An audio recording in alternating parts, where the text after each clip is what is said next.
सहना भवतु सहनौ भुनक्तु सह वीर्यं करवावहै तेजस्विनावधीतमस्तु मा विद्विषावहै। ॐ शान्ति शान्ति शान्तिः। ॐ पूर्णमदः पूर्णमिदं पूर्णात् पूर्णमुदच्यते पूर्णस्य पूर्णमादाय पूर्णमेवावशिष्यते। ॐ शान्ति शान्ति शान्तिः।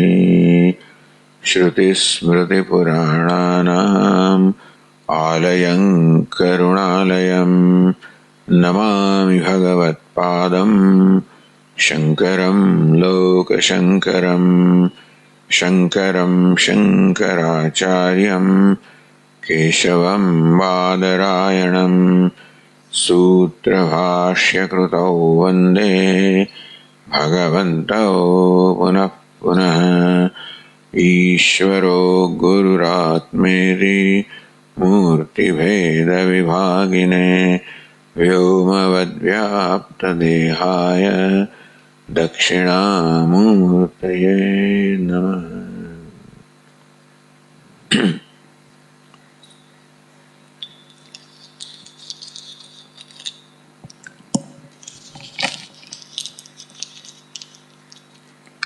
ગઈકાલે આપણે ચર્ચા કરી કે અદ્વૈત મકરંદ જે ગ્રંથનું નામ છે એ વાસ્તવમાં આપણા શાસ્ત્રોનું જે મૂળભૂત સાર તત્વ છે એનો નિર્દેશ કરે છે. અદ્વૈત રૂપી મકરંદ, અદ્વૈત રૂપી મધ અથવા અદ્વૈત રૂપી અમૃત. અમૃત એટલે આનંદ. કેવો આનંદ? શાશ્વત આનંદ. તેષામ શાંતિ શાશ્વતી, તેષામ સુખમ શાશ્વતમ. શાશ્વત શાંતિ કહો, શાશ્વત સુખ કહો, અમૃત કહો. અદ્વૈત અર્થાત અદ્વિતીયતા એટલે કે નિર્વિભાગપણું, બધા પ્રકારના ભેદભાવથી મુક્તિ. સત્ય એવું છે, ભલે આપણને જીવનના નામ રૂપના સ્તરે બધા ભેદભાવ જણાતા હોય, ઘણું જણાતું હોય છે આપણને, ઘણો સંઘર્ષ જણાતો હોય, ઘણું દુઃખ જણાતું હોય, ભય, બહુ બધું જણાય છે. અને આ બધું આપણને જણાય છે, આપણે અનુભવીએ છીએ, માટે એ સત્ય છે, એ રીતે આપણી માન્યતા છે. અને એ માન્યતા પર જ આપણું જીવન રચાયેલું છે. બધાએ રાજકારણના વિચાર, પોલિટિકલ થિંકિંગ તમે જુઓ, અર્થશાસ્ત્રના વિચારો તમે જુઓ, બધા ચિંતકોના વિચારો જુઓ, તો આ બધા સંઘર્ષ અને દુઃખ અને મનુષ્યની ઈચ્છાઓને, મનુષ્યની ઝંખનાઓને, એની અતૃપ્તિને સત્યતા આપ્યાને જ રચાયેલા છે. ના આપવું જોઈએ. ટૂંકમાં એ બધી વસ્તુની અવગણના કરવી એમ નથી કહેતા. આપણે જે અનુભવી રહ્યા છે એને આંખ આડા કાન કરીએ, એની અવગણના કરીએ, એનો ઉકેલ નથી. પરંતુ એની સત્યતા શું છે એને ધ્યાનમાં રાખીને પણ ઉકેલ લાવવો જોઈએ. સંભૂતિમ ચ વિનાશમ ચ યસ્તદ વેદો ભયમ. સંભૂતિ પણ છે ને વિનાશ પણ છે, જે જોઈએ છે. સંભૂતિ પણ છે, જે વિનાશનું પણ કારણ છે. આમ આ જે અનુભવીએ છે નથી એમ નથી કહેતા, પણ એ અંતિમ સત્ય નથી. એ અંતિમ સત્યને ધ્યાનમાં લીધા વગર માત્ર જે આપણને સપાટી પર ભાસે છે એને સત્ય માનીને આપણું બધું જીવન એના પર છીએ તો ગમે તેટલા પ્રયત્ન છતાં પણ આપણને સફળતા મળવાની નથી. બધા લોકો જીવનનું આ દુઃખ છે, સંઘર્ષ છે, ભેદભાવ છે, સમસ્યાઓ છે, ભય છે, અવિશ્વાસ છે, આ બધાનો ઉકેલ લાવવાના માટે સિન્સિયર સંનિષ્ઠ પ્રયત્ન કરી રહ્યા છે, ના નથી.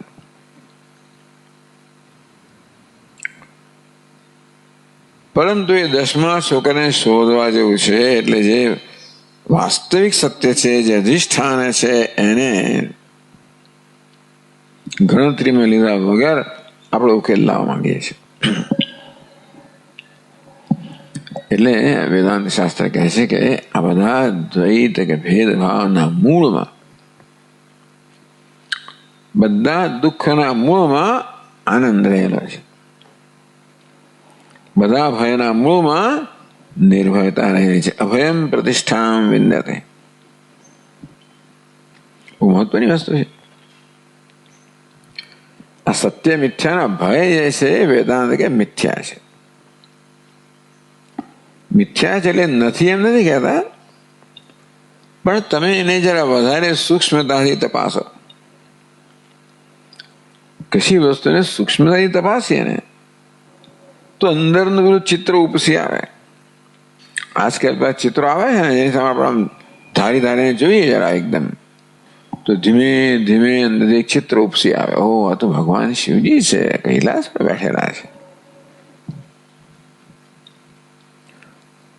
પેલા એવા ચિત્રો આપણને બતાવે ને એમાં ભગવાન કૃષ્ણ શોધી કાઢો એટલે આમ 10-15 મિનિટ હવે ધ્યાન કરી દે પછી એમની અંદર રેખાઓ દેખાય આપણને. આ બધા ગૂંચવાડાની અંદર પણ એક સુંદરતા રહેલી છે. તેવી રીતે આ બધા ગૂંચવાડામાં કંઈક સુંદરતા રહેલી છે. આ બધા ભયના મૂળમાં નિર્ભયતા રહેલી છે. બીજી શોધવાની નથી, ત્યાંથી શોધવાની છે. બધા દુઃખમાં આનંદ રહેલો છે. અર્થાત બધા દુઃખનું સત્ય શું છે? આનંદ એ બધા દુઃખનું સત્ય છે. ઐક્ય નિર્વિભાગ બધા વિભાગનું સંઘર્ષનું સત્ય છે. આમ નિર્ભયતા ભયનું સત્ય છે. આવું વેદાંત શાસ્ત્ર કહે છે. એ ખરું કે એના માટે સૂક્ષ્મતાથી નજર કરવી પડે. એટલા માટે આપણને સાધન ચતુષ્ટય સંપત્તિ, વિવેક, વૈરાગ્ય, સમાધિ, ષટક સંપત્તિ એ પ્રકારે એ આપણું સાધન છે. જેમ ખગોળશાસ્ત્રીઓ દૂરબીનનો ઉપયોગ કરે, બીજા વૈજ્ઞાનિકો સૂક્ષ્મદર્શક યંત્રનો ઉપયોગ કરે, તેમ આ સત્યને જોવા માટે કયું સાધન છે? તો કે સાધન ચતુષ્ટય સંપત્તિ ધરાવતો અંતઃકરણ, એનાથી જોવાનું છે. એટલે તો જે છે એ જ આપણે જોઈ શકીએ. આમ અમરતા છે, નિર્ભયતા છે, આનંદ છે, પૂર્ણતા છે, અદ્વિતીયતા છે. એ ઉત્પન્ન કરવા નથી, નસીબ જોગે. અંદરથી બધા જાણે છે કે એ ઉકેલ છે. બધા વિભાગનો ઉકેલ કેવો છે? વિભાગ દૂર કરવા, ભેદભાવ દૂર કરવા. હિન્દુસ્તાનમાં અત્યારે બહુ મોટી સમસ્યા છે અવિશ્વાસ, ડિસ્ટ્રસ્ટ, અવિશ્વાસ. ઘણા સંઘર્ષો અત્યારે આપણે જોઈએ અવિશ્વાસમાં જન્મેલા છે. વિશ્વાસ નથી. તમે બોલો છો અને તમારા મનનો શું ઈરાદો છે, તમે કરો એની પાસે શું ઈરાદો છે, આના માટે બધો અવિશ્વાસ છે. આવો પ્રશ્ન દુનિયામાં રહેલો જ છે. એટલે બધા વિશ્વાસ ઈચ્છે છે, બધા સુમેળ ઈચ્છે છે અને એ જ માટે જ પ્રયત્ન કરે છે. બહુ ઉત્તમ વસ્તુ છે. કેટલીક સફળતામાં મળેલી છે, નથી મળી એમ પણ નહીં, ટકાઉ નથી હોતી. એટલે આ બધાથી પર આપણે જઈ શકીએ, આ બધાના અધિષ્ઠાનને આપણે સ્પર્શ કરી શકીએ, પામી શકીએ, તો આપણને જીવનની આ બધી સમસ્યાઓનો ઉકેલ મળે. એટલે આ માત્ર એક બૌદ્ધિક ચર્ચાઓ નથી. વેદાંત શાસ્ત્ર માત્ર કેટલાક લોકો માટે, માત્ર કોઈ વિદ્વાનો માટે કે સંન્યાસીઓ માટેનું શાસ્ત્ર છે એવું નથી. આ તો રોજ બરોજનું જીવન જીવવા માટેનું શાસ્ત્ર છે. આવું સૌ મોટા સ્વામીજીએ જોઈ કે ભગવદ્ ગીતા માત્ર સંન્યાસીઓ માટે હોય, નિવૃત્ત માટે હોય, જેમણે કયું કરવાનું છે એમને માટે સમય પસાર કરવાનો સાધનો એવું નથી. એ કે અર્જુન પણ નિવૃત્ત નથી, શ્રી કૃષ્ણ નિવૃત્ત નથી, એ કે સંન્યાસી નથી. આ તો જીવન જીવવાનો ઉપદેશ છે. અને માટે આ જ્ઞાન બધા પાસે હોવું જોઈએ. એ બધા પાસે લઈ જવાનું પ્રયોજન આ છે. માત્ર જે પ્રકારની એક વિચારસરણી હતી રૂઢિચુસ્ત, એનો વિરોધ જ કરવો એવું પ્રયોજન નથી. એ પ્રકારની રૂઢિચુસ્ત વિચારસરણીને કારણે આની અંદર જે લાભ છે એ લાભથી જ આપણે વંચિત રહી જતા હોઈએ તો એ બરોબર નથી. એટલે જન જન પાસે લઈ જાઓ. વેદાંત શાસ્ત્ર જન જન માટેનું શાસ્ત્ર છે. એટલું ખરું કે જન જનને સમજાય એ રીતે, સ્પર્શે એ રીતે, ઉપયોગી થાય એ રીતે એને એમની સમક્ષ પ્રસ્તુત કરવું જોઈએ. ના નથી. એટલા માટે ઇતિહાસ પુરાણો છે. ઇતિહાસ પુરાણો વગેરેનું એ કાર્ય છે કે આ શાસ્ત્રનો સંદેશ જન જન પાસે લઈ જવા. એટલા જ માટે વેદમાં જેનો અધિકાર નથી એમને બદલે પુરાણ સાંભળવા એનું એ જ છે. એટલા માટે શંકરાનંદ મહારાજે આત્મપુરાણની રચના કરી કે પુરાણમાં, શ્રવણમાં, અધ્યયનમાં બધાનો અધિકાર છે. એ વસ્તુ કહે છે તો ઉપનિષદની જ વસ્તુ છે, ઉપનિષદ જ કહે છે. છતાં પુરાણ રૂપમાં જેથી એ બધાનો ઉપલબ્ધ થાય.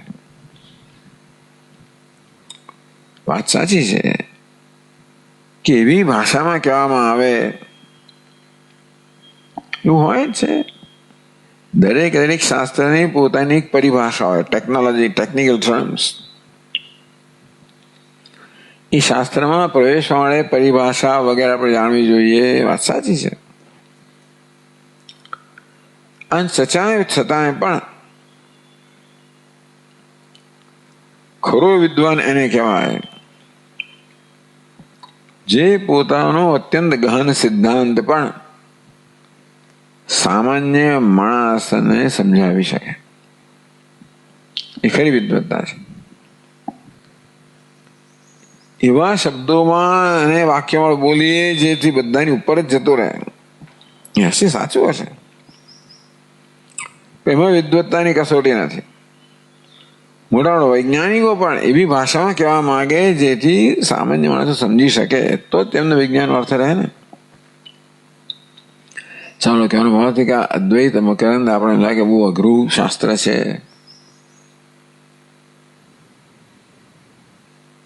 એમાં આપણા મગજને બરોબર કસવું પડે. ખૂબ બધા પ્રશ્નો ઉપસ્થિત કરવામાં આવે અને એની સૂક્ષ્મ ચર્ચા કરવામાં આવે. વાત સાચી છે.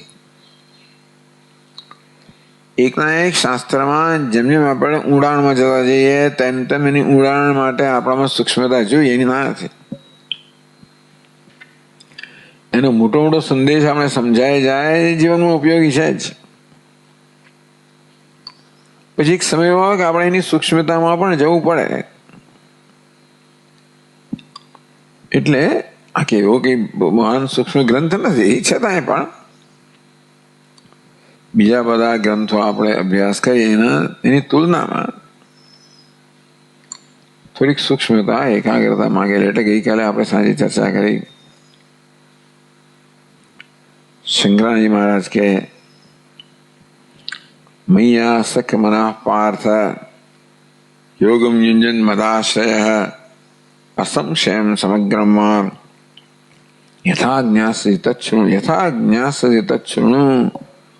હું જો ઉપદેશ કરીશ એ જેમ જાણે એ તું બરાબર સાવધાનતયા શૃણુ. ઈશ્વરમાં શ્રદ્ધા સહિત મદાશ્રય ઈશ્વરનો આશ્રય લઈને, અર્થાત એ જ એક મારું આલંબન છે, એ જ મારું પરમ ધ્યેય છે, એની કૃપાથી તું પામી શકાય. આ પ્રકારની મનસ્થિતિ સર્જીને, એટલે એ પ્રકારની મનસ્થિતિની આવશ્યકતા ખરી ના નહીં. પણ બાકી આ જે શાસ્ત્ર છે એ તો જન જન માટે છે. એટલે પછી એક આપણું પોતાનું એક કર્તવ્ય થઈ જાય કે આપણે પોતાના માટેનો એક મનોયત્ન એક્સરસાઇઝ હોમવર્ક થઈ જાય કે કેવી રીતે જે અહીં કહેવામાં આવ્યું છે એ આપણી સ્પષ્ટ સમજ માટે કહેવામાં આવ્યું છે, એને કેવી રીતે જીવનમાં ઉતારીને આપણે રોજબરોજના જીવનમાં માર્ગદર્શન કેમ મેળવવું. ચાલો તો આમ અદ્વૈત મકરંદ અભ્યાસ કરી ત્યારે બે નામ આપણે યાદ રાખવા જોઈએ. એક તો છે લક્ષ્મીધર કવિ. કોઈક લક્ષ્મીધર કવિ નામના વિદ્વાન મહાપુરુષ થઈ ગયા.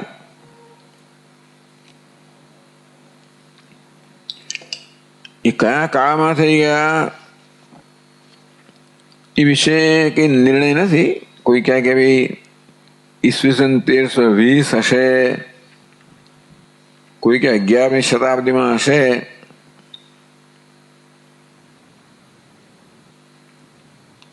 કોઈ માને છે 17મી સદીના પ્રારંભમાં હશે. એટલે 401 વર્ષ પહેલા તો ખરા, 400 થી 700 વર્ષ પહેલા થઈ ગયા હશે.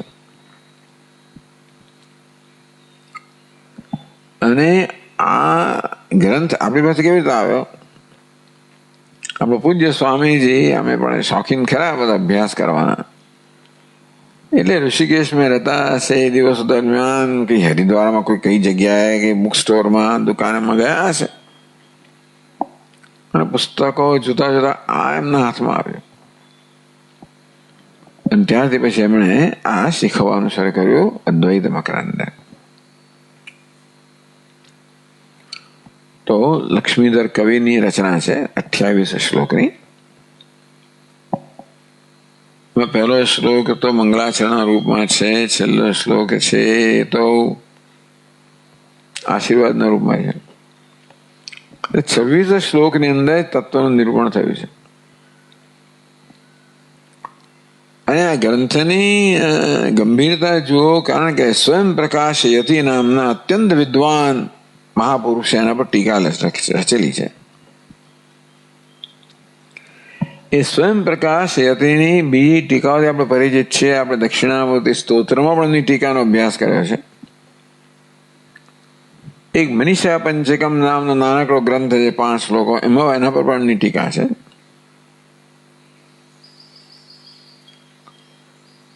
આમ તો લક્ષ્મીધર કવિએ પણ કંઈક બીજું લખેલું છે.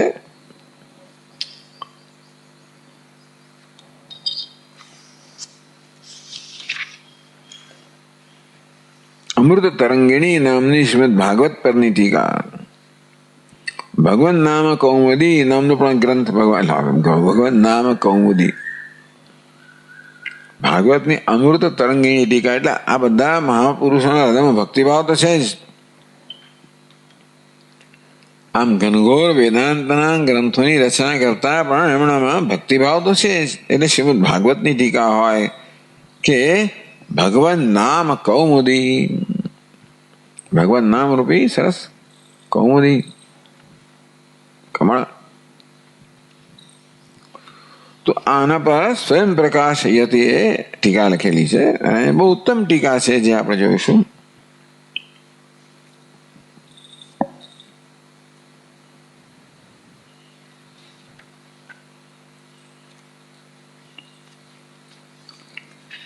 મારી પાસે આ જે પુસ્તક છે એમાં તો એક બીજા મહાપુરુષ થઈ ગયા રામાનંદ સ્વામીજી, એમણે ઘણી બધી ભૂમિકા રચેલી છે અને મુખ્યત્વે એમાં જીવન મુક્તિનું વર્ણન કર્યું છે. એને જોઈ શકાય જીવન મુક્તિ વેદાંત શાસ્ત્રનો બહુ મહત્વનો સિદ્ધાંત છે. કેનોપનિષદના વાક્ય ભાષ્ય દરમિયાન કંઈક આપણે જોવા મળ્યું કે કેટલાક લોકો સદ્યો મુક્તિના હિમાયતીઓ છે. એવું માને છે કે આ જ્ઞાન થાય એટલે તરત જ એવી જાતનું જ્ઞાન જેમ વીજળીનો કડાકો હોય અથવા તો જેવી આમ જાગી જઈને આપણે એકદમ બધું જ જાગ્રતનું જ્ઞાન થઈ જાય, એક ક્ષણની અંદર બધું જ્ઞાન થઈ જાય અને કામ પૂરું થઈ જાય અને મુક્તિ થઈ જાય. સદ્યો તરત જ મુક્તિ. જીવન મુક્તિમાં ના હોય, કારણ જ્ઞાન થવાની સાથે જ તમારું મૃત્યુ થઈ જવાનું હોય. એટલે વેદાંતનો જે મુખ્ય શાસ્ત્ર એ સ્વીકારતો નથી. જીવન મુક્તિનો સ્વીકાર કરવામાં આવે છે કે જીવંત છે ત્યારે જ મુક્તિ પ્રાપ્ત કરવાની છે. છેવટે તો જે કંઈ આપણે કરવાનું છે ને વડે આ જીવન જીવવા માટે કરવાનું છે, જીવનને સફળ બનાવવા માટે કરવાનું છે. એટલે મુક્તિ જે પ્રાપ્ત એનો મુક્તિનો આનંદ જીવન થશે ત્યારે તમે માણી શકો. પછી વિદેહ મુક્તિ, આ દેહ નથી ત્યારે મુક્તિ જે હોય ખરી. કેટલાક વિદેહ મુક્તિને બહુ મહત્વ આપે છે, કેટલાક સદ્યો મુક્તિને મહત્વ આપે. કોઈક લોકો કોઈ વિદેહ મુક્તિને દેહ પછી દેહ નથી ત્યારની મુક્તિ. મુખ્યત્વે વેદાંત જીવન મુક્તિને મહત્વ આપે છે. જીવંત છીએ ત્યારે જ મુક્ત છીએ, જેનું આ ગ્રંથમાં નિરૂપણ કરવામાં આવશે. અને રામાનંદ સ્વામીજીએ એમની ભૂમિકામાં જીવન મુક્તિની ઘણી ચર્ચા કરી છે અને બહુ સ્પષ્ટ કહ્યું છે કે જીવન મુક્તિ હોય તો જ વિદેહ મુક્તિ હોય. એટલે મૃત્યુ પછી મુક્તિ ક્યારે હોય? જ્યારે તમે અત્યારે જીવો છો અને મુક્ત છો ત્યારે જ મૃત્યુ પછી મુક્તિ હોય. મૃત્યુ કોઈ પ્રકારનું પરિવર્તન કરતું નથી. મૃત્યુથી કઈ પરિવર્તન ના થાય. એટલે અત્યારે હું બધા હોઉં અને મરી જવું મુક્ત થઈ જવું તો ના બને. અત્યારે જ મુક્ત હોવ, જીવંત છું ત્યારે. એશા બ્રાહ્મ્ય સ્થિતિ પાર્થ નૈનામ પ્રાપ્ય વિમુખ્યતિ સ્થિત્વાશ્ચામ અંતકાળે બી. ભગવાન કે અંતકાળે પણ આ બ્રાહ્મ્ય સ્થિતિમાં અનિષ્ઠ થયેલો બ્રહ્મ નિર્વાણમ ગચ્છતિ. એટલે જીવંત છે ત્યારે ચાલ છેલ્લી ઘડીએ પણ એ બ્રહ્મનિષ્ઠામાં બ્રહ્મનિષ્ઠ થયો હોય તો વિદેહ મુક્તિ છે. એ સમજાવ્યું છે. તો અદ્વૈત મકરંદ મેં કહ્યું પ્રમાણે સ્વયં પ્રકાશયતી એવા મહાપુરુષની ટીકા છે. એ ટીકાકારે પોતે જ કેટલાક મંગલાચરણના શ્લોકો રચેલા છે. મંગલાચરણ ભિન્ન ભિન્ન પ્રકારનું હોય છે. વસ્તુ નિર્દેશ સ્વરૂપ મંગલાચરણમ, વસ્તુનો તત્વનો નિર્દેશ કરવામાં આવે હોય જે મંગલાચરણમાં. તો કહે છે નિત્યમ નિરંતરાનંદમ ચિદઘનમ બ્રહ્મ નિર્ભયમ શ્રુત્યા તર્કાનુભૂતિભ્યામ અહમસ્મદ્વયમ સદા. આ વસ્તુ નિર્દેશ થયો. વસ્તુ કઈ છે? વસ્તુ એટલે તત્વ, બ્રહ્મ. વસ્તુ શબ્દ વપરાય છે તત્વ માટે, સત્ય માટે. વસ્તુ બ્રહ્મ છે. કેવું છે? ચિદઘનમ. ઘન એટલે જે એક પોતાના સિવાય કશાને પણ અવકાશ નથી આપતો. ચિત્ત સિવાય બીજા કશાને જેમ અવકાશ નથી અને ચિત્ત ઘન કહેવાય. માત્ર ચિત્ત એક રસ, ઘન એટલે એક રસ. ચિત્ત ઘનમ બ્રહ્મ. બ્રહ્મ શબ્દનો અર્થ બૃહત્વાદ બ્રહ્મ. ભૂઈ વૃદ્ધો, વૃદ્ધિના અર્થમાં બૃહ લઈએ તો જે વૃદ્ધિ પામેલું છે, મહાન છે, અર્થાત જે અનંત છે, અસીમિત છે, જેની અમર્યાદિત જે મહાન છે. બ્રહ્મ એટલે મહાન તો ખરું જ, મોટું તો ખરું, પણ કેવું મોટું? સ્વામી મહારાજ કહે કે બૃહ એટલે મોટું. કેવું મોટું? કોઈ પ્રકારના સંકોચ, નિસંકોચ મોટું. બાકી મોટો પર્વત કહીએ તો મોટાને પણ સંકોચ થઈ જાય. મોટો તારો, ચાલો મોટો છતાં મોટાપણાને સંકોચ થઈ જાય. એ મોટામાં કોઈ વિશેષણ ન લગાવે. મોટું તો કેવું? નિસંકોચ મોટું. જે મોટાપણા કોઈ સંકોચ નથી, અસીમિત મોટું, અસીમ અર્થાત અનંત. દેશ કાળ વસ્તુ બધા પ્રકારની મર્યાદાથી રહિત.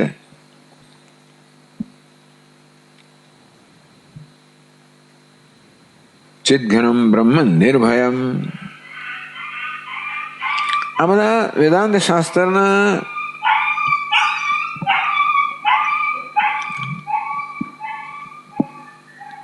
બહુ મહત્વના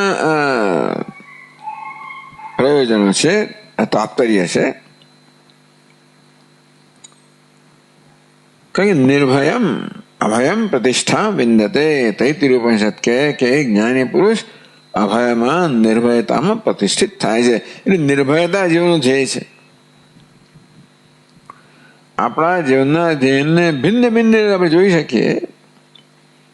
આનંદ, શાશ્વત આનંદ કે સુખ જીવનનું ધ્યેય છે, શાશ્વત શાંતિ જીવનનું ધ્યેય છે. એટલે નિર્ભયતા પણ ધ્યેય છે, જ્ઞાન પણ ધ્યેય છે. ચિત્ત ઘનમ કહેવામાં આવ્યો. ચિત્ત કહો, ચૈતન્ય કહો, જ્ઞાન કહો. નિત્યમ નિરંતરાનંદમ. જે નિત્ય છે, અવિનાશી છે. બીજી વસ્તુ આપણે જોઈએ, આપણે નિત્ય ઈચ્છીએ છીએ, હંમેશા અવિનાશી પણ ઈચ્છીએ છે. વિનાશ કે મૃત્યુ કઈ કાલે કહ્યું, પણ આત્માનો વિનાશ આપણે ન સ્વીકારી શકીએ. બીજી કોઈ જગ્યાએ વિનાશ કે મૃત્યુ હોય તો જુદી વાત છે, પણ આ હુંનો વિનાશ કે હુંનું મૃત્યુ સ્વીકારી ન શકું. માટે નિત્યમ અવિનાશી નિરંતર આનંદમ. આનંદ ખરો કેવો? નિરંતર આનંદ, વચ્ચે અંતર ના હોય. પછી સુખમ દુઃખમ, સુખમ દુઃખમ એવું નહીં. સુખમ સુખમ સુખમ સુખમ સુખમ સુખમ. સુખ વચ્ચે કોઈ અંતર ના હોય, વચ્ચે કોઈ ગાળો ના હોય. કે સુખ ના તો દુઃખ હોય પાછું, એટલે બીજો કોઈ ગાળો નહીં. નિરંતરમ આનંદ. નિત્યમ નિરંતરાનંદમ. જે નિત્ય છે, નિરંતર આનંદ સ્વરૂપ છે. ચિદઘનમ પ્રજ્ઞાન ઘનમ. ઘન શબ્દ, ઘન એટલે પણ નિરંતર, જેમાં કોઈ પ્રકારનો અવકાશ નથી. બ્રહ્મ નિર્ભયમ.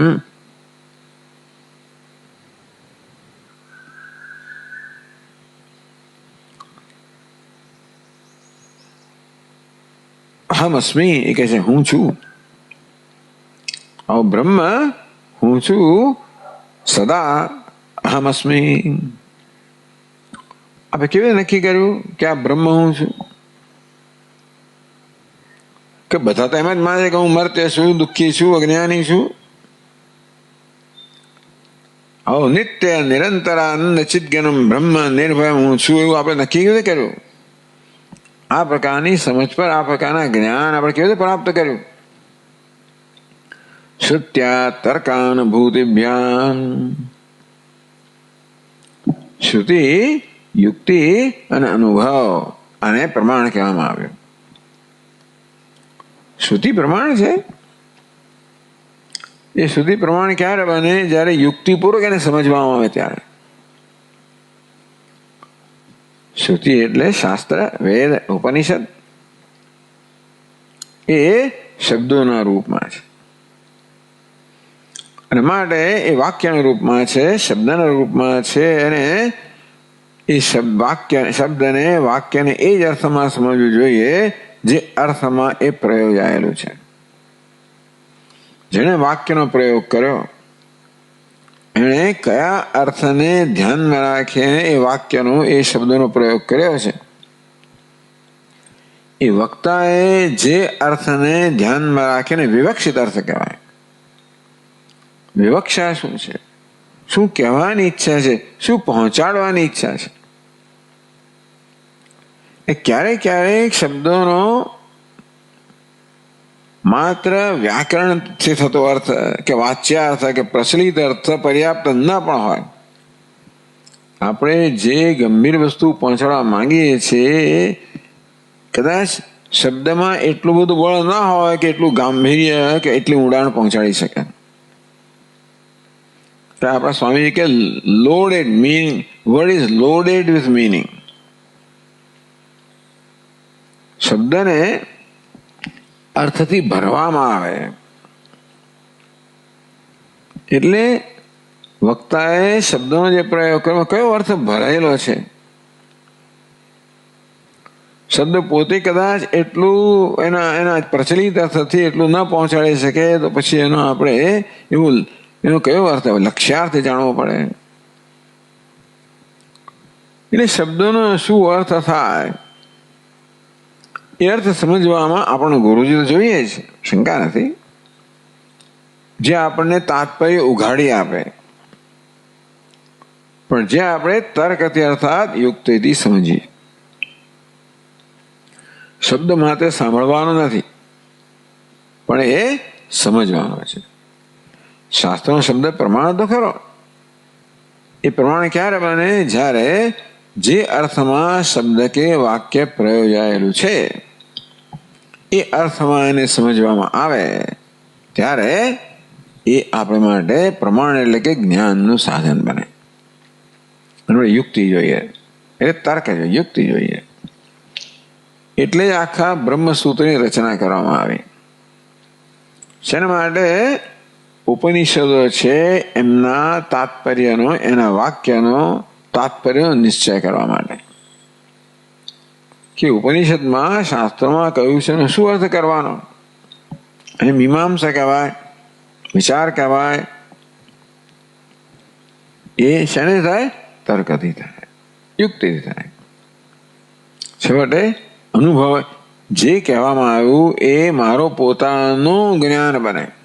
હું પણ એ જ વસ્તુ જોઉં, જે દેખાડવામાં આવે છે હું જોઉં કે બરોબર છે. આમ ક્યારેક કોઈક દૂરનું વસ્તુ દેખાડતું હોય અને હું પણ બરોબર દૂરબીનથી જોઉં અને બરોબર ફોકસ કરું, ત્યાં પેલું પક્ષી બેઠેલું છે પેલી ડાળ પર, ચોખા મેં પણ જોયું, એટલે મારો અનુભવ બન્યો. અર્થાત જે દેખાડવાની ઈચ્છા છે શાસ્ત્રની, એ શબ્દો દ્વારા વર્ણવાયેલી હોવાને કારણે એને સમજવી પડે.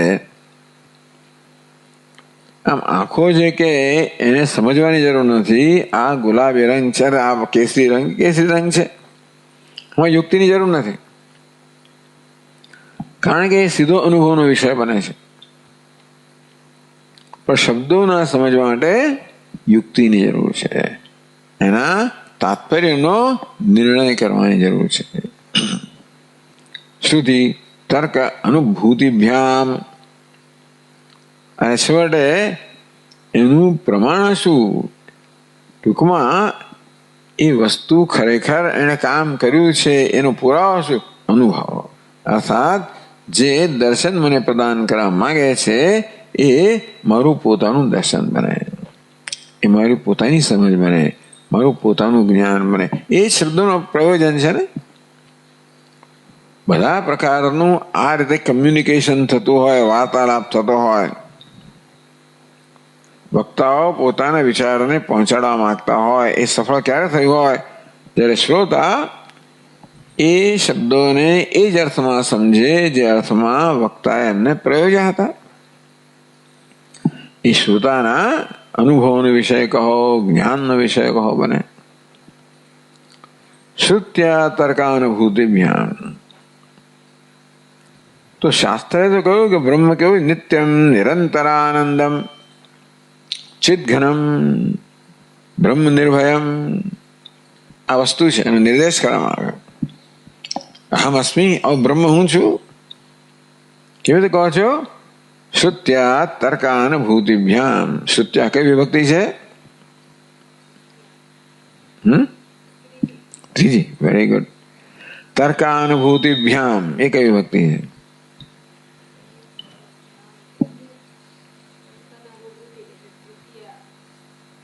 ભ્યામ શેમાં આવે? રામાભ્યામ. ત્રીજીમાં પણ આવે, ચોથીમાં પણ આવે, પાંચમીમાં પણ આવે. ના આવે?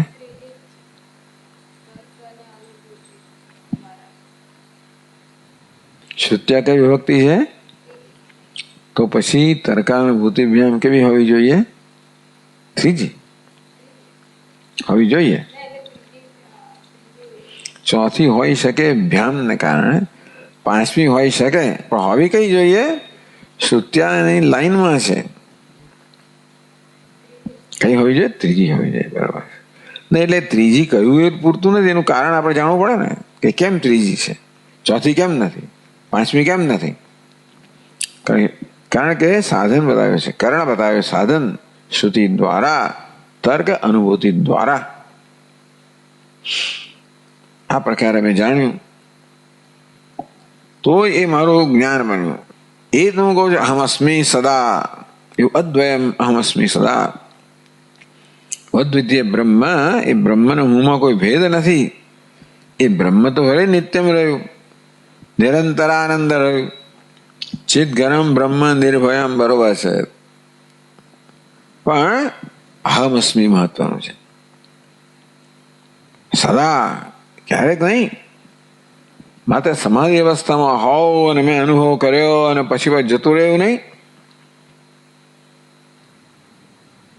બ્રહ્મ કોઈ આવનારું જનારું તત્વ હોય, ભગવાન દર્શન થયા, સાક્ષાત્કાર, પછી જતા રહ્યા, એક વસ્તુ છે. પણ એ પ્રકારના સાક્ષાત્કારથી આપણે સંતોષ ન થાય, જતું રહ્યું પાછું, પછી વિયોગ આવે. સદા, સદા ક્યારે હોય? એક જ વસ્તુ સદા હોય જે અદ્વયમ હોય. અદ્વય અર્થાત જે આત્માથી અભિન્ન હોય. એક હું જ સદા છું, બાકી કશું સદા છે નહીં. દુનિયામાં જે જે વસ્તુ અનુભવું છે ને એ કેવી છે? એ બધી નશ્વર છે ને. બધાનું સર્જન થયેલું છે, માટે બધી વસ્તુનો વિનાશ થવાનો છે, માટે બધી વિકારી છે, માટે નશ્વર છે. કશું સદા નથી. તો સદા કોણ છે? આ બધાનો જે સાક્ષી છે, અર્થાત જે નશ્વરતાનો જોનાર છે. નશ્વર છે એવું નક્કી કરવા માટે આપણી પાસે કોઈ માપદંડ જોઈએ ને, કે બે આ નશ્વર છે, આ તો અનિત્ય છે, આ પરિવર્તનશીલ છે, બદલાતું છે. એવું કહેવા માટે કોઈક આપણી પાસે માપદંડ જોઈએ. તો કશું એવું હોવું જોઈએ જે પરિવર્તનશીલ નથી, જેના સંદર્ભમાં કહેવાય કે આ પરિવર્તન રહેવાળું છે. આ દોડે છે ક્યારે કહેવાય? કશું નથી દોડતું એના સંદર્ભમાં. એટલે આપણે જયારે કહેવાય બધું અનિત્ય છે, ત્યારે આપણને નિત્યનું કંઈક હોવું જોઈએ ને. એ તો અનિત્ય કહેવાય કેવી રીતે? ક્યાંક ખૂણા ખાંચરામાં નિત્યનો ખ્યાલ આપણામાં હોવો જોઈએ, ત્યારે કહેવાય આ બધું અનિત્ય છે સ્વામીજી. એ કોણ છે? સ્વયં પ્રકાશ આત્મા, જેનો સતત અનુભવ કરી જ રહ્યો છું, એને સંદર્ભમાં કહું છું આ બધું નિત્ય છે, અનિત્ય છે, મિથ્યા છે. સદા તો એક જ વસ્તુ હોય. કોણ? જેનો જન્મ નથી, જેની ઉત્પત્તિ નથી. જે એવું કેમ? કારણ કે હોવું જેનો સ્વભાવ છે. વસ્તુનો સ્વભાવ ક્યારે ન બદલાય. આમ હોવું જેનો સ્વભાવ છે ક્યારે ન હોય એવું ના બને. એની વસ્તુ છે ખરી, પણ બીજાને કારણે છે. જેમ કે આ ઘડો છે તો ખરો, પરંતુ માટીના કારણે છે. માટી ના હોય તો ઘડો ન હોય. માટી કોને કારણે છે? પોતાને કારણે છે. એટલે ભલે ઘડામાં ગમે તે પ્રકારનું પરિવર્તન થાય, નામ રૂપ બદલાય કરે, પણ માટીનું ક્યારે પણ નાશ થવાનો નથી, અવિનાશી છે. આ સંદર્ભમાં તેવી રીતે જે હોવું જેનું સ્વરૂપ છે, વસ્તુનું સ્વરૂપ ના બદલાય. એવું કશું છે, હોવું એનું સ્વરૂપ છે, એવું કહે છે વેદાંત શાસ્ત્ર. સદૈવ સ્વમેદમ ગ્રાસિત એકમેવા દ્વિતીયમ. આ બધું પરિવર્તનશીલ, વિનાશી, નશ્વર, નામ રૂપાત્મક જગત દેખાય છે, એ બધું એક અદ્વિતીય સત હતું. સત એટલે હવા પણ જેનો સ્વભાવ છે. હોવું અસ ધાતુ, અસ એટલે હોવું. એમાંથી અસ્થિ, એમાંથી સત બન્યું. પ્રેઝન્ટ પાર્ટિસિપલ સત, સન જે છે. આમ આ બધું જે નશ્વર છે એના સર્જન પહેલા કેવું હતું? છે પણ ધરાવતું હતું, એટલે અત્યારે ધરાવે છે. અને હવા પણ સ્વભાવ ન હોય એવું ક્યારે ના બને. આમ અચિત ઘન જે છે બ્રહ્મ નિર્ભયમ, એ કેવું છે? હવા પણ બ્રહ્મ બધું કશું નહીં, ખાલી હું છું ને એ જ હવા પણ ધરાવનારો છું. કહે છે અહમ અસ્મિ. તેથી સદા છું, સદા એક જ તત્વ છે. કયું? આ હું. એટલે અહમ અસ્મિ અદ્વયમ સદા. એ બ્રહ્મને પણ હું રૂપે જયારે જાણવામાં આવે, અહમ અસ્મિ અદ્વયમ, એટલે કે આમાં જાણનાર અને જાણવાનો વિષય વચ્ચે કોઈ ભેદભાવ નથી. જ્ઞાતા જ્ઞેય વચ્ચે કોઈ પ્રકારનો ભેદભાવ નથી, એને અદ્વય કહેવાય. જ્યાં જ્ઞાતા અને જ્ઞેય બંને વચ્ચેનો ભેદ છે, ભેદ કેવો છે? નિવૃત્ત થઈ જાય છે. જ્ઞાતા જ્ઞેય બંનેનો ભેદ જતો રહે છે. ક્યારે જતો રહે? એક જ વસ્તુ હોય જે જ્ઞાતા રૂપે ભાસતી હોય અને જ્ઞેય રૂપે ભાસતી હોય, અને તે જે કારણે ભાષે છે એ જ્ઞાતાપણું જ્ઞેયપણું કેવું છે? એ તો માત્ર આગંતુક છે. એ વસ્તુએ જ્ઞાતાપણાનો વેશ લીધો, જ્ઞેયપણાનો વેશ લીધો, એ વેશ જતો રહે ત્યારે જે રહે તે વસ્તુ. આ વેદાંત શાસ્ત્ર કહે કે ભાઈ અદ્વિતીય એટલે જ્ઞાતા જ્ઞેય બંનેના અભેદ, બંનેના ભેદથી રહી. કઈ ક્યાંય પણ આ જ્ઞાતા જ્ઞેયનો ભોગતા ભોગ્ય એવી જાતનો ભેદ હોય ત્યાં સંતોષ ના હોય. લાડુ જ્યાં સુધી મારી થાળીમાં છે ત્યાં સુધી આનંદ ખરો, પણ સંતોષ, પૂર્ણ સંતોષ નહીં. એ તો જયારે જીભ પર મૂકવામાં આવે અને હું બની જાય ત્યારે જ પૂર્ણ સંતોષ જન્માવે. એટલે આપણા સ્વામી મહારાજ કે નોબડી લવ્સ ડ્યુઆલિટી. એક હુએમાય નામનું એક નાનકડી ચોપડી છે, એનું વાક્ય આ છે, નોબડી લવ્સ ડ્યુઆલિટી. કોઈને ડ્યુઆલી માટે, ભેદભાવ માટે કોઈને પ્રેમ ના હોય. અને નસીબ છે કે જે નોન ડ્યુઆલિટી કહો, અભેદ કહો, અદ્વિતીયતા કહો, એ સત્ય છે, માટે આપણને ભેદભાવ માટે પ્રેમ નથી. અસ્મિ અદ્વયમ એટલે બ્રહ્મ પણ ખરેખર આપણા જીવન માટે મહત્વનું ત્યારે જ બને જ્યારે આત્મા હોય ત્યારે, નહીતર નહીં. જુદું હોય તો આવીને જનારું હોય ને, ભેદભાવ હોય. શ્રુત્યા તર્કાનુભૂતિભ્યામ અહમ અસ્મિ અદ્વયમ સદા. એવું ચિદઘનમ બ્રહ્મ નિર્ભયમ અદ્વયમ સદા અહમ અસ્મિ. બ્રહ્મ સદા હું છું. આમ મંગલાચરણ કર્યું, પ્રાર્થના કરી, ભગવાન યાદ કરે. કેવી રીતે? વસ્તુ નિર્દેશ રૂપ, વસ્તુનો, તત્વનો, પરમાત્માનો નિર્દેશ કરવામાં આવ્યો. નું સ્મરણ કરે. બીજું પ્રાર્થના કંઈ કરીને કંઈ કર્યું નથી. બીજું પ્રાર્થના મને આ જોઈએ, પેલું જોઈએ, આમ કરો, એવું કશું માગ્યું નથી. માત્ર સ્મરણ જ કર્યું છે ઈશ્વરનું, પરમ તત્વનું. વસ્તુ નિર્દેશ રૂપ મંગલમ. પછી બીજું મંગલ છે નમસ્કારો, નમસ્કારાત્મકમ. નમસ્કાર કરવામાં આવે. નમસ્કાર તો હંમેશા આપણાથી બીજા કોઈને થાય. એટલે સગુણ બ્રહ્મ વંદન રૂપમ મંગલમ. સગુણ બ્રહ્મ કહો, ઈશ્વર કહો, નમસ્કાર. નમસ્કાર ક્યારે કરીએ? નમસ્કાર બતાવે છે, શું બતાવે છે? શરણાગતિ બતાવે છે, સમર્પણ બતાવે છે, શ્રદ્ધા બતાવે છે, શરણાગતિ બતાવે છે. જોડે જોડે અનુગ્રહ માટેની પ્રાર્થના પણ છે. આપણે આવી રીતે કોને શરણાગત થઈએ? જેની મદદની, જેને અનુગ્રહની આપણે આવશ્યકતા છે, જે અનુગ્રહ કરી શકે એમ છે. એટલે આમાં દ્વૈત રહેલું છે. જ્યારે નમસ્કાર કરવામાં આવે, પ્રાર્થના કરવામાં આવે, તેને પ્રાર્થના કરનાર એક છે, જેને પ્રાર્થના થાય છે બીજા છે. સગુણ બ્રહ્મ વંદન રૂપ મંગલમ. આમ સગુણ બ્રહ્મ ઈશ્વર અને વંદન કરનાર જીવ. વંદન થાય ત્યારે જીવ અને ઈશ્વર વચ્ચેનો આવો ભેદ હોય. એટલે ટૂંકમાં હવે હું પોતે બ્રહ્મ છું એમ જયારે કહું ત્યારે અસ્મિ અદ્વયમ બ્રહ્મ સદા એમ કહું. હું વ્યક્તિ છું.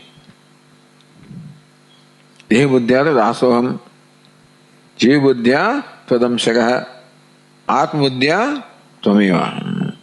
આત્મબુદ્ધિ હોય ત્યારે ભગવાન ત્વમેવાહમ, હું આપ જ હું છું, હું આપ છો, એવું પહેલામાં કહ્યું.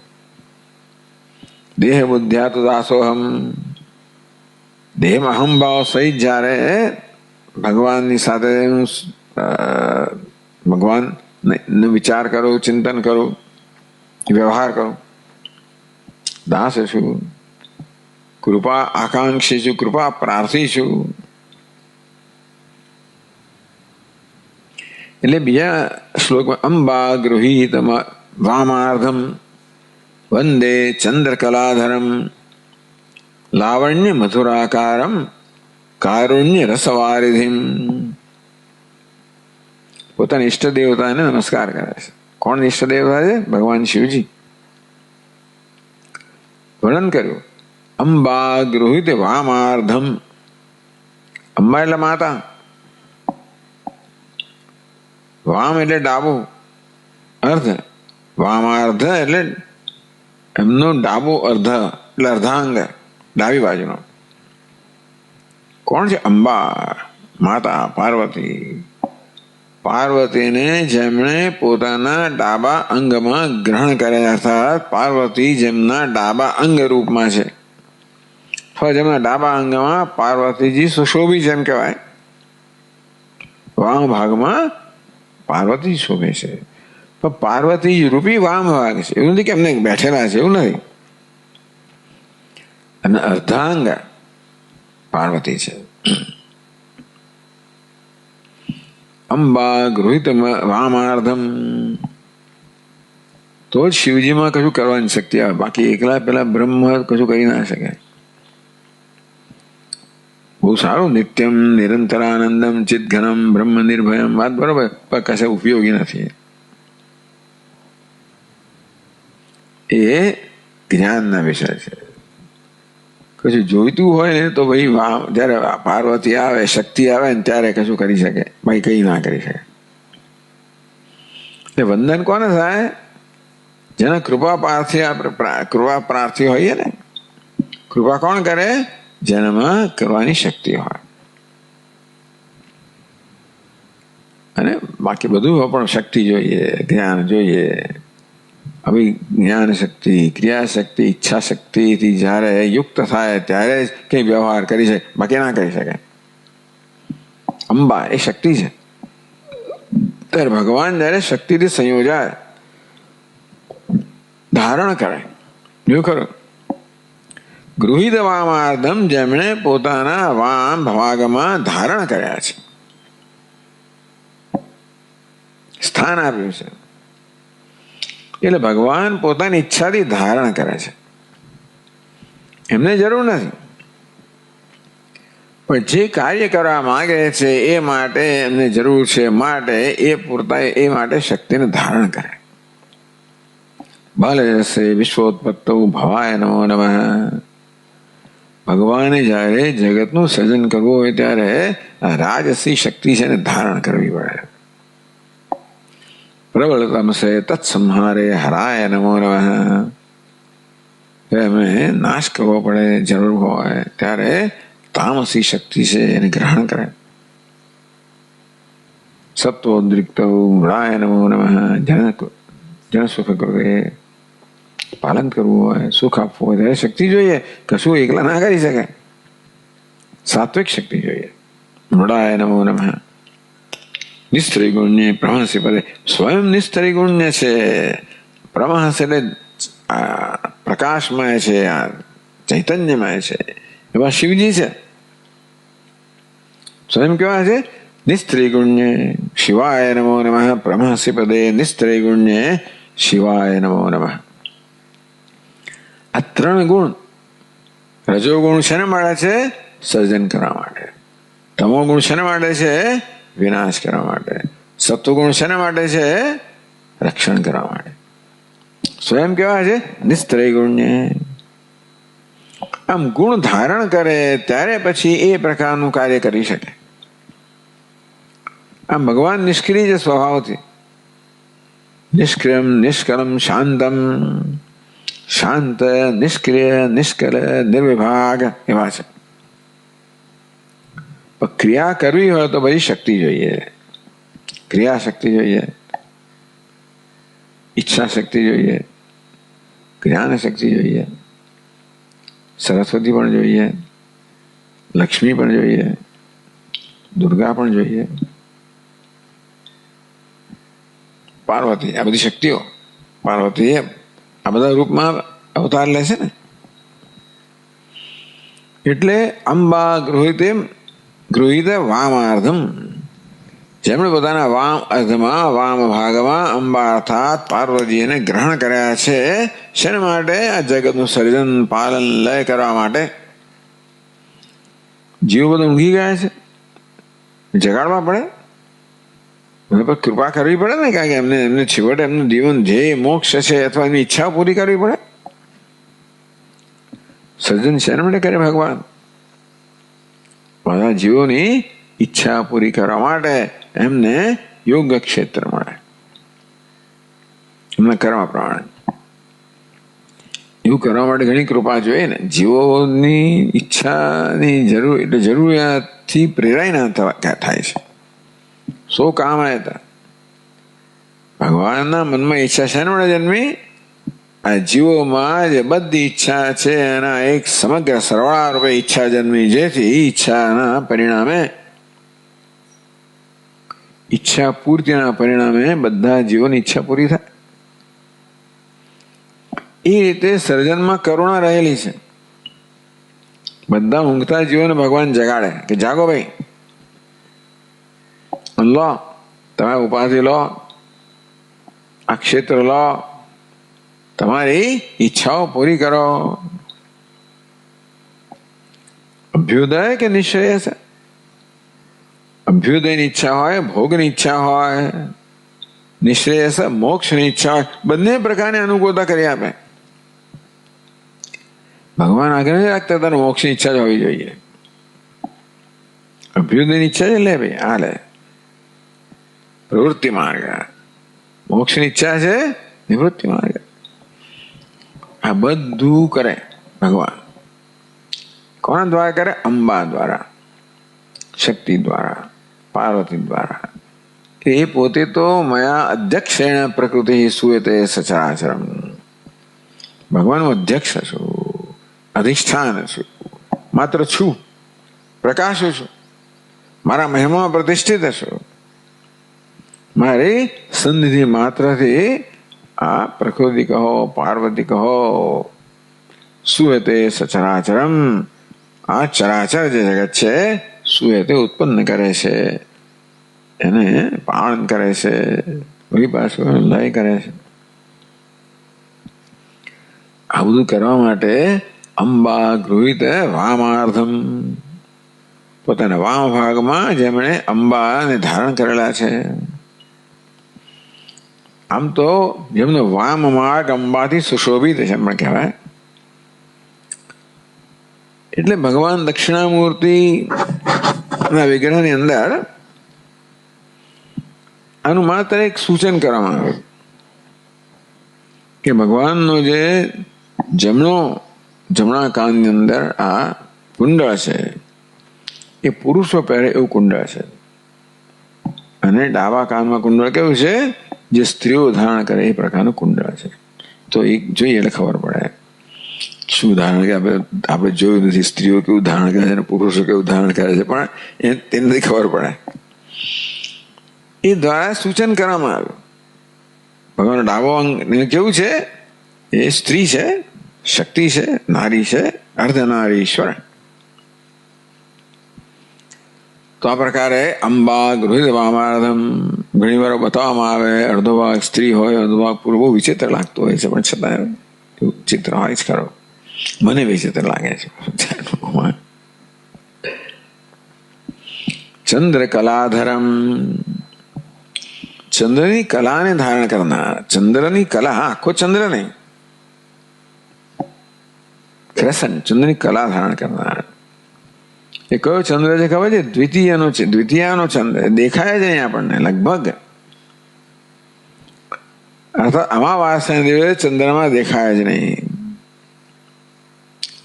પછી પ્રતિપદાના દિવસે દેખાતો ભગવાન. દ્વિતીયાનો ચંદ્ર એક દેખાય જો જોઈએ તો. એ દ્વિતીય ચંદ્ર શું બતાવે છે? એ વૃદ્ધિ બતાવે છે. પછી વૃદ્ધિ થવાની છે ને, વૃદ્ધિની બધી સંભાવનાઓ એ ચંદ્રમાં છે. વૃદ્ધિ રાધઈ, જેમ પાણી મુનિએ પણ એમનું પોતાનું પહેલું સૂત્ર લખ્યું વૃદ્ધિ. બાકી વ્યાકરણના ક્રમની દ્રષ્ટિએ એ સૂત્ર પહેલું ના હોવું જોઈએ.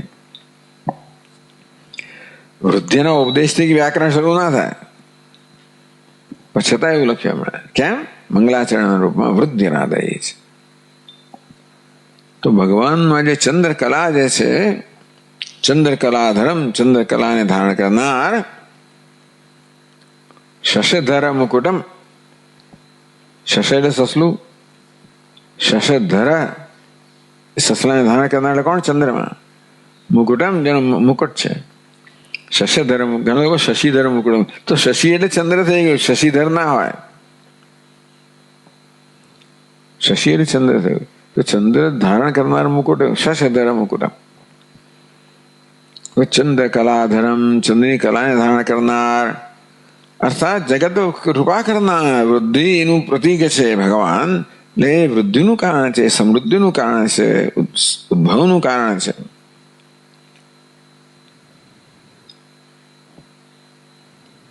ચંદ્ર એ સર્જન બતાવે છે, વૃદ્ધિ બતાવે છે. આમ તો ચંદ્રમાં એમ કહેવાય કે એ તો અમૃતની વર્ષા કરનારો છે. ભગવાન ભલે પોતાના ગળામાં વિષ ધારણ કરનારા હોય, પણ પોતાના મસ્તક પર ચંદ્રમાં અમૃત ધારણ અમૃત વર્ષાવે છે. એટલે બધા પ્રકારના દ્વંદ્વનું અધિષ્ઠાન છે ને. પણ ચંદ્ર કલાધરમ, અમૃતની વર્ષા કરનાર, ચંદ્રને ધારણ કરનાર, વૃદ્ધિના પ્રતીક રૂપ ચંદ્રમાને ધારણ કરનાર. લાવણ્ય મધુરાકારમ, એનો આકાર મધુર આકાર છે. લાવણ્ય કહો, સૌંદર્ય કહો, ભગવાનના સૌંદર્યને કારણે એમનો આકાર અત્યંત મધુર છે. ભગવાન સુંદરતાની પ્રતિકૃતિ છે. સુંદરતા જાણે કે એક રૂપ ધારણ કર્યું હોય. એવા લાવણ્ય એટલે સૌંદર્ય પણ છે, માધુર્ય પણ છે. લાવણ્ય છે, માધુર્ય છે. બાકી આપણે સાપ ધારણ કરીને ભસ્મ ને આ બધા આપણે લાગે કે આમ તો આપણું મગજ જતું રહે ત્યાંથી, પણ નહીં, લાવણ્ય છે, સૌંદર્ય છે. એટલે એમનું એવા પ્રકારનું સૌંદર્ય છે જે આમાં નિખરી આવે. સૌંદર્ય આપણા અલંકારો ધારણનો પ્રયોજન શું છે? જે મૂળ સૌંદર્ય છે ને એ જ એકદમ વળી વૃદ્ધિ પામે અથવા બરોબર ભાસે, દેખાઈ આવે. એટલે જોકે આમાં સીતાદેવી માટે સીતાજી વર્ણન કરે કે ભાઈ અલંકારોના કારણે ભાસતા નથી, અલંકાર એમને કારણે ભાસે છે, એ જુદી વાત છે, શોભે છે. પણ એ શોભામાં વૃદ્ધિ કરનાર છે અલંકાર. એ શોભા છે, સૌંદર્ય છે, એમાં વૃદ્ધિ કરનાર. આમના અલંકારો કેવા? સર્પ ને બધું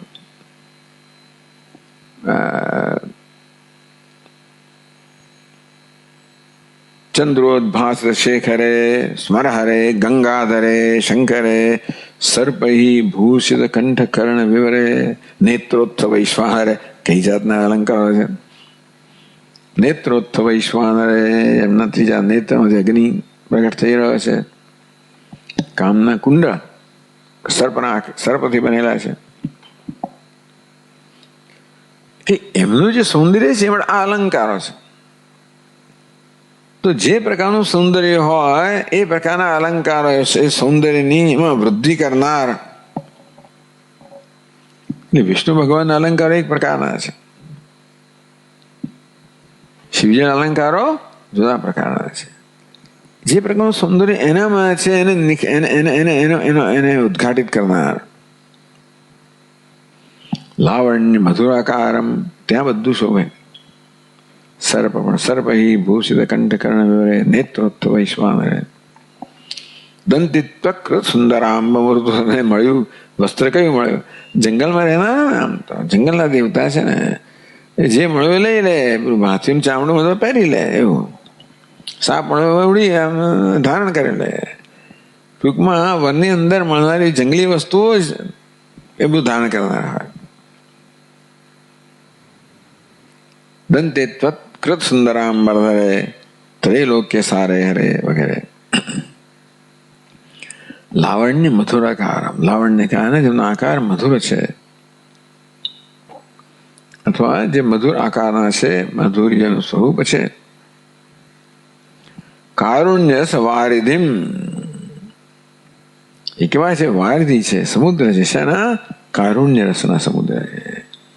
આવા મારા ઈષ્ટ દેવતા ભગવાન શિવજીને વંદે, હું વંદન કરું છું. આમ ઈષ્ટ દેવતા નમસ્કારાત્મક નમસ્કાર રૂપમ મંગલમ. પેલું વસ્તુ નિર્દેશ રૂપમ, આ ઈષ્ટ દેવતા નમસ્કાર રૂપમ મંગલમ. ચલો આપણે આવતીકાલે આગળ ચર્ચા કરશું. ઓમ પૂર્ણમદ પૂર્ણમિદમ પૂર્ણાત પૂર્ણમુદચ્યતે પૂર્ણસ્ય પૂર્ણમાદાય પૂર્ણમેવાવશિષ્યતે. ઓમ શાંતિ શાંતિ શાંતિ. શંકરમ શંકરાચાર્યમ કેશવમ બાદરાયણમ સૂત્રભાષ્યકૃતૌ વંદે ભગવन्तौ પુનઃ પુનઃ. ઈશ્વરો ગુરુરાત્મેતિ મૂર્તિભેદ વિભાગિને વ્યોમવદ્વ્યાપ્તદેહાય દક્ષિણામૂર્તયે નમઃ. ઓમ શાંતિ શાંતિ શાંતિ. હરિ ઓમ. શ્રી ગુરુભ્યો નમઃ. હરિ ઓમ.